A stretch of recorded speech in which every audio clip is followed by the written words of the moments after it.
La pubblicazione di Mezzera, si diceva durante la pubblicità, è stata pubblicata dopo C'erano state alcune segnalazioni da Venezia molto forti, in particolare anche sui giornali, ricordo Alberto Vitucci ne aveva scritto, tanto che io avevo raccolto i dati, avevo fatto un'interrogazione specifica al Presidente del Consiglio chiedendo come mai l'interrogazione, la relazione finale di Mezzera fosse stata nascosta, occultata in un cassetto non si sa dove. Dopo l'interrogazione passarono alcuni giorni e questa relazione comparve misteriosamente, peraltro con alcuni tagli, perché si aveva un testo precedente epurato nelle parti più pesanti. Ingegnere Di Tella. Bella storia, eh? Non so se è bella storia, ma è sicuramente una storia del paese. È una storia che ci ha visto coinvolti in maniera pesante, perché, diciamo, come lei accennava prima, ma soprattutto come diceva Vitucci prima, il problema è a monte. Cioè, quello che è venuto fuori è un po', come dire, la punta dell'iceberg. I fatti corruttivi sugli appalti, diciamo, sulle operazioni collaterali che il Consorzio ha fatto. No? Ma il problema vero è a monte. Il problema è il progetto. Teniamo presente che questo progetto doveva avere dei requisiti imposti dalla legge speciale, essere graduale, sperimentale e reversibile. E sotto gli occhi di tutti che questo progetto questi requisiti non ce li ha. Che non è reversibile? Assolutamente, ma neppure graduale. Noi dobbiamo aspettare forse il 2017 per vederlo funzionare, perché fin quando non è stato installato l'ultimo sensore dentro il tunnel, che quindi controlla le paratoie, perché le paratoie non funzionano se non c'è il sistema di controllo. Quindi anche la prova generale a cui abbiamo assistito è una cosa che si poteva anche, quei soldi si potevano risparmiare, perché non è che buttando aria dentro un galleggiante e vederlo emergere e poi togliendo l'aria e farla andare giù, cioè Archimede funziona da parecchi millenni, no? Quindi non c'era bisogno di questa prova. Quello di cui c'è bisogno invece è vedere se questo sistema funziona veramente, se funziona il sistema di controllo e se funziona soprattutto la dinamica in moto ondoso di queste paratoie. Certo. Che noi avevamo visto come un punto critico, ma che poi, dopo uno studio commissionato dal Comune di Venezia, che aveva scelto il nostro progetto, che però è stato, poi magari ne possiamo parlare in più dettaglio dopo, ha commissionato uno studio della società francese Principia che ha dimostrato che le paratoie sono dinamicamente instabili al modo ondoso. Però prima di andare al dettaglio delle paratoie, lei correttamente segue un filo logico che abbiamo anche visto insieme, io vorrei far vedere a che punto è il cantiere per far capire a casa, quindi anche ai non addetti ai lavori, di cosa stiamo parlando realmente. Vediamo Alice Bragantini, è andata, ha fatto un giro in barca e ha visto quello che è il cantiere Mose, in particolare la bocca del Lido. A voi il servizio.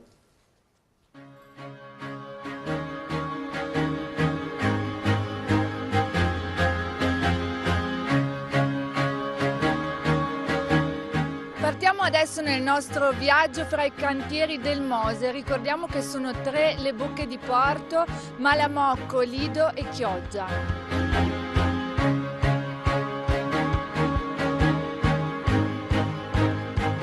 I cassoni sono stati posati in tutte e 3 le bocche di porto, mentre le paratoie sono state installate solamente al Lido Nord.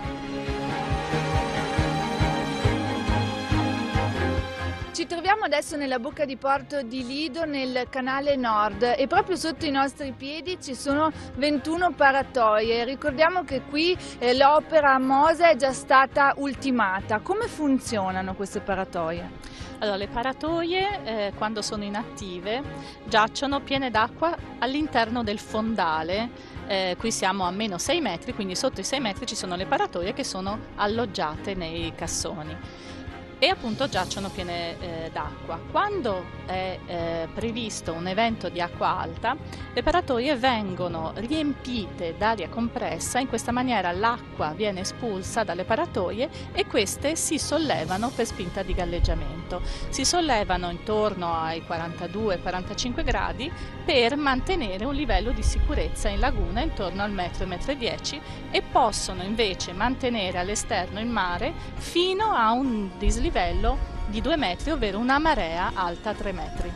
Poi cosa avviene quando la marea si abbassa? Quando il mare ritorna ad ad avere lo stesso livello della laguna, si reinietta l'acqua all'interno delle paratoie e queste, sempre per la spinta opposta di galleggiamento, ritornano nei loro alloggiamenti.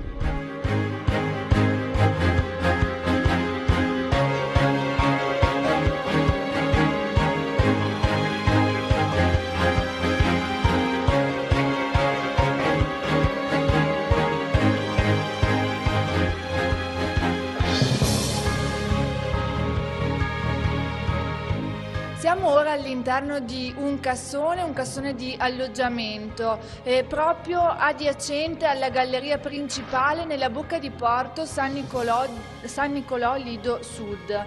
E spieghiamo cosa avviene all'interno di questa struttura. Con questa struttura dalla galleria principale si può accedere alla zona dei locali tecnici, in particolare siamo nel locale connettore dove è posizionata il gruppo cerniera che con l'elemento connettore che rappresenta il cuore del sistema MOSE per il fissaggio delle paratoie alla struttura del cassone. Quindi questa soluzione tecnica realizza per ogni paratoia tramite due camere identiche questo tipo di posizionamento in opera. Dove verranno posizionate queste paratoie? Le paratoie verranno messe 3 per cassone. Il cassone fa 60 metri, quindi ogni 20 metri ci sarà una paratoia che monta 2 elementi maschio. Questi 2 elementi maschio vengono inserite tramite un mezzo di varo particolare che si chiama jack-up, vengono posizionate sull'estradosso del cassone in corrispondenza degli elementi maschio. Una volta che il connettore avrà stretto l'unione tra il maschio e la femmina, la paratoia sarà libera di poter muoversi in relazione ai comandi che le verranno dati di immissione d'aria e quindi alleggerirsi e quindi chiudere la barriera sfruttando la forza di gravità. Il tutto comandato dal sistema centrale. Tutto comandato dal sistema centrale remotato, per cui ci saranno sia dei controlli locali tramite le sale di comando e controllo, posizionate in barriera, sia nell'unità centrale che riceverà la possibilità tramite dei sistemi di remotazione appunto di comandare tutto il sistema da una sala unica.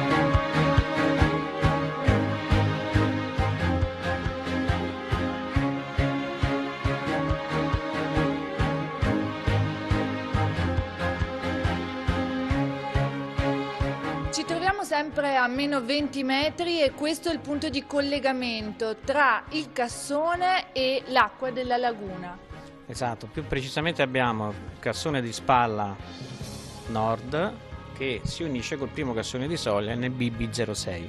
Questo è il punto di contatto, che è un punto disgiunto, che è il punto nodale di resistenza alla penetrazione dell'acqua che sta all'esterno. La protezione di questi giunti, che sono in materiale plastico, viene determinata poi la resistenza al fuoco con questi pannelli che vedete che rappresentano la protezione esterna dei giunti. I giunti garantiscono questa tenuta alla pressione che abbiamo di circa 2 bar esterni.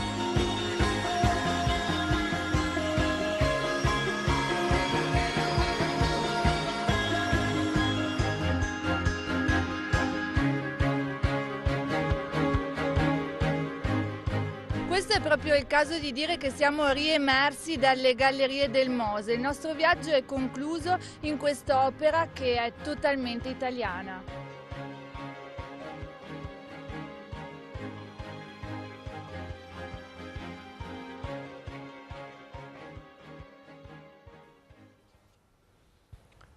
Un'opera faraonica da 5.493 milioni di euro.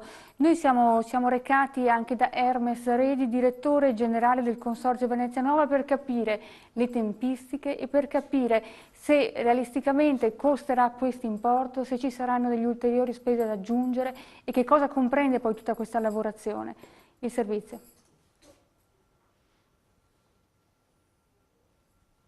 I lavori che sono stati fatti, noi li chiamiamo non solo Mose, sono stati tutta la protezione dei 56 km di litorali, l'innalzamento di più di 100 km di rive nelle varie zone urbane, interventi all'interno delle zone inquinate in maniera di proteggere e un recupero morfologico per quanto possibile della laguna. Questi sono tutti lavori che sono stati propedeutici a quella che oggi è la fase finale e che è la chiusura, diciamo, delle bocche di porto tramite le paratoie. Il MOSE serve a proteggerla dalle acque alte eccezionali e in questo senso farà assolutamente la sua funzione, non abbiamo nessun dubbio. Qual è lo stato dei lavori? Siamo oltre l'85%, direi i cassoni di fondazione, questi cassoni di calcestruzzo che alloggiano le paratoie sono stati tutti quanti posati nell'ultimo anno, anno e mezzo.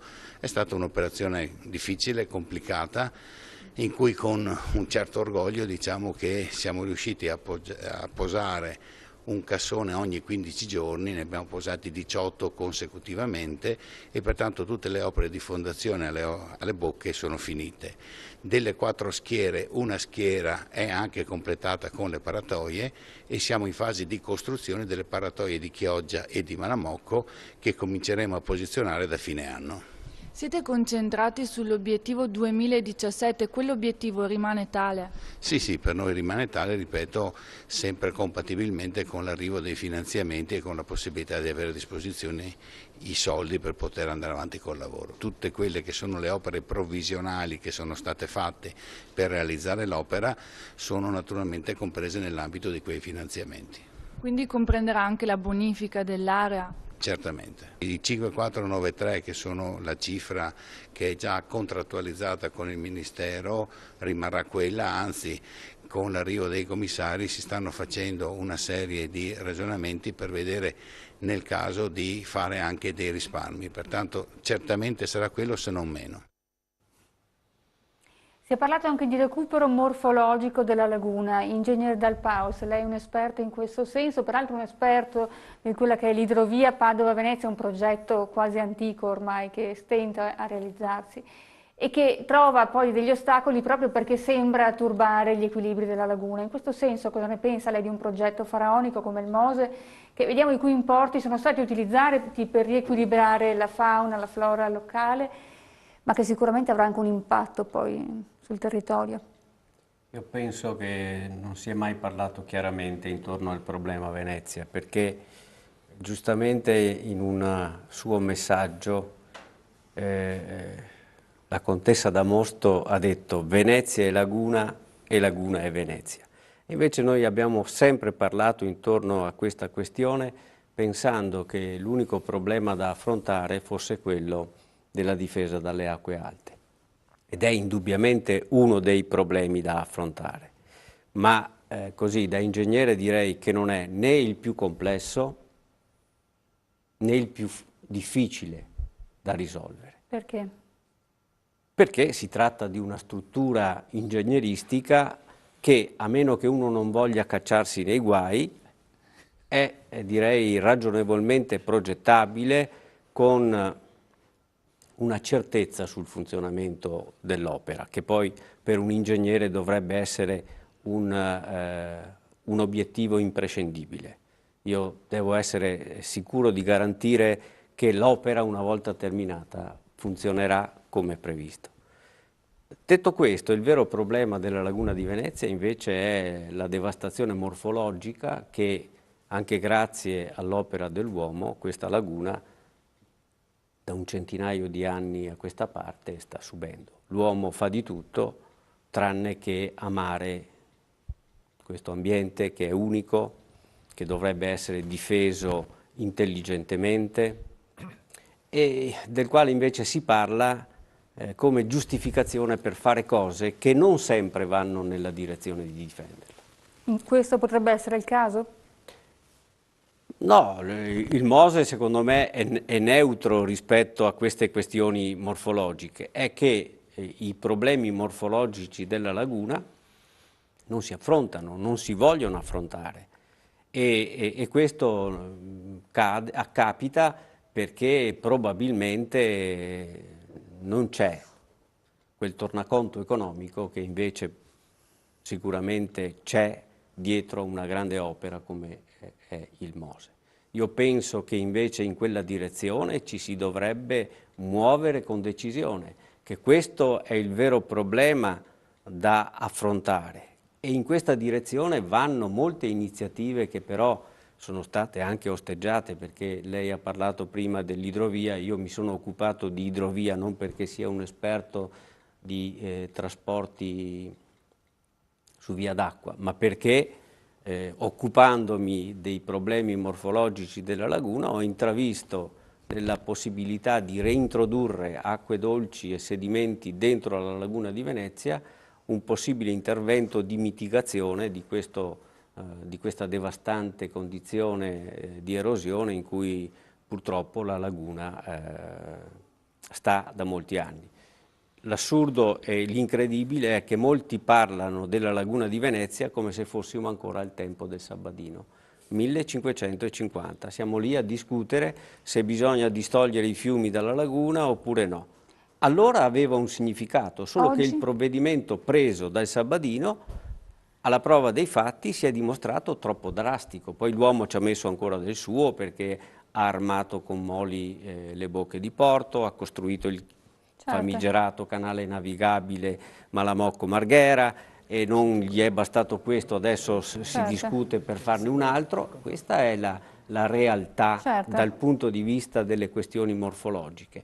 È una realtà che noi possiamo anche accettare, però allora dobbiamo metterci il cuore in pace, non dobbiamo più parlare di salvaguardia della laguna, dobbiamo dire l'uomo dentro la laguna fa quello che gli viene in mente, fa quello che più gli torna da conto, e della laguna, se resterà qualcosa, resterà. Certo. Noi andiamo in pubblicità e subito dopo vediamo con l'ingegner Di Tella che cos'era questa indagine che è stata fatta per verificare la fattibilità poi del Mose, cioè realmente avrebbe risolto i problemi di Venezia dell'acqua alta, tutti i test erano stati fatti oppure no. Pubblicità e rientriamo.